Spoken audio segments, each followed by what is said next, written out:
Bonjour, ça va, vous allez bien? J'espère que vous allez bien. Alors, je suis très content de vous voir aussi sur ma chaîne, sur cette vidéo. Alors, j'avais en tête un programme pour vous expliquer tout ce qui est relation avec la pharmacie, mais grâce à vos commentaires que je vous remercie, vous m'avez envoyé des questions et je suis très content de voir qu'il y a des gens qui sont intéressés à cette chaîne. Alors, parmi les questions, la première question, c'est l'introduction vers le médicament. C'est quoi un médicament? L'emballage de médicament, pourquoi il est conçu de cette façon?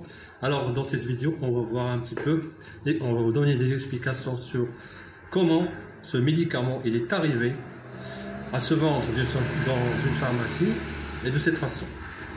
Alors, avant d'entrer dans ce sujet, j'aimerais un peu parler de l'histoire. L'histoire du médicament d'une façon générale. Alors, le médicament, dans l'histoire et dans les premières années de l'évolution de l'être humain, quand les hommes vivaient dans des tribus, il y avait le chef de la tribu, il y avait aussi le chaman. Le chaman, c'est un personnage qui était très très important dans une tribu. C'est lui qui faisait le bon et le mauvais temps, c'est lui le guérisseur, il savait tout. C'était un rang qui est perpétué de père en fils. Alors, ce guérisseur avait la connaissance des plantes, il savait comment extraire le principe actif à partir des plantes, soit des feuilles, des racines, et c'est lui qui avait aussi la science de traiter les maladies. Alors, à travers le temps, quand les hommes ils ont acquis une certaine connaissance, ils ont commencé à exoder vers les villes. Là, il y avait les moines qui vivaient dans les monastères. Alors, comment on sait que les moines, on sait qu'il y a un proverbe qui dit l'habit ne fait pas le moine. Ça veut dire le moine, c'est quelqu'un qui porte la tête sur les épaules. C'est quelqu'un qui est très scientifiquement, il est très construit scientifiquement. Alors ce genre de gens, ce genre de moines, ce sont les premiers qui ont donné un lieu à la pharmacie. Il y avait dans le monastère un petit coin qu'on appelait apothèque. Apothèque, c'est une petite chambre où le moine qui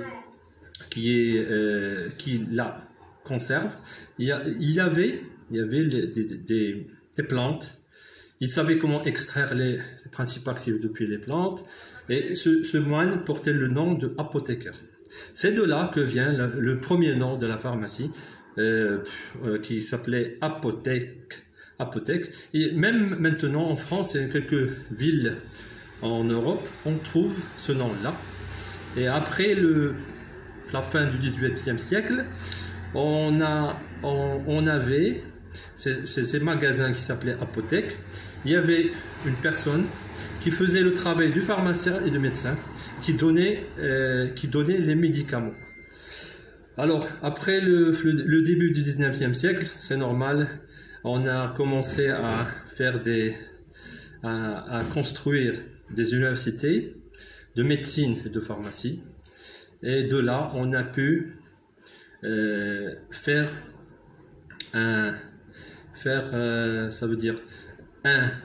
des études pour devenir médecin ou pour devenir pharmacien. Et de cette façon, on a pu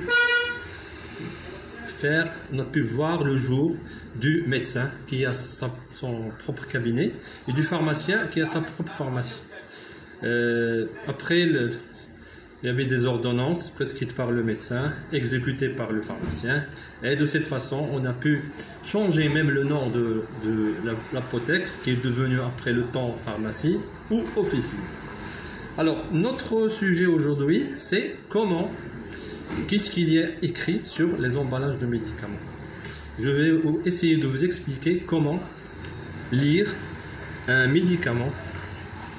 Ça veut dire, dans un emballage de médicaments, il y a plein de choses écrites. On va essayer de mettre la lumière sur ces choses pour avoir une idée sur le médicament.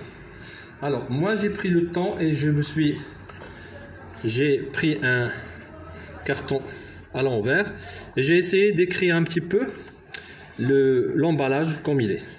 Maintenant, on voit ici un DCI. C'est le DCI, c'est le nom commercial, du médicament.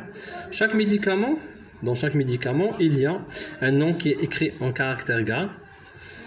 C'est le dominateur commercial international. Chaque pays a son DCI. Par exemple, au Maroc, vous pouvez trouver un DCI. En France, c'est pas le même. Alors, ici en face, il y a la dose, par exemple 100 mg. Et tout en bas, il y a une écriture qui est petite écriture. C'est le principe actif. Chaque médicament, il comporte un principe actif. C'est ce principe actif qui donne l'effet thérapeutique. Alors, dans cet emballage, on voit aussi, il y a ici écrit voie orale. Il est pris par la voie orale. Et il y a combien de comprimés? 30 comprimés. Ici, on peut trouver réservé à l'adulte. Et tout en bas, il y a le laboratoire, le nom du laboratoire et le signe, le symbole. Chaque laboratoire, il comporte son propre symbole. Ici, on peut voir l'adresse du laboratoire. Ici, c'est l'adresse du laboratoire. Et tout en bas, il y a le nom du pharmacien responsable. Chaque emballage, il comporte un nom de pharmacien responsable. Chaque laboratoire a son propre pharmacien responsable. On ne peut pas avoir un laboratoire sans pharmacien responsable. C'est interdit par la loi. Si on prend l'autre côté, ici, il y a, comme vous constatez, un code à barre avec des chiffres. Ce code à barre, il est désigné par le ministère de la Santé. Et tout en haut, il y a le nom aussi du médicament et la quantité des boîtes. Et là, tout en face, il y a le lot, c'est le numéro de lot qui est donné par le ministère de la Santé. Avant, ça veut dire c'est la date d'expiration. Après cette date, on ne peut pas utiliser ce médicament. Et le PPV. Le PPV, ça veut dire prix pour vente, 20 dirhams. Si vous trouvez quelque chose d'autre que le PPV, ça veut dire que c'est pas un produit marocain. Ici, on a la composition. Là, on a le principe actif, ça veut dire la dose prescrite pour ces 100 mg. Et ici, on trouve toujours excipient, quantité suffisante pour obtenir un seul comprimé de ce médicament. Et tout en face, il y a ici soit il faut respecter les doses prescrites par le médecin. Quelquefois, on trouve un petit triangle en rouge qui signifie qu'il est avec une petite voiture, qui signifie que l'utilisateur de ce médicament, il ne doit pas prendre le volant. Bon, pour tout ce qui concerne l'emballage, j'espère que j'étais un peu clair. Et une chose qui est très importante, c'est que dans chaque médicament, il y a une notice.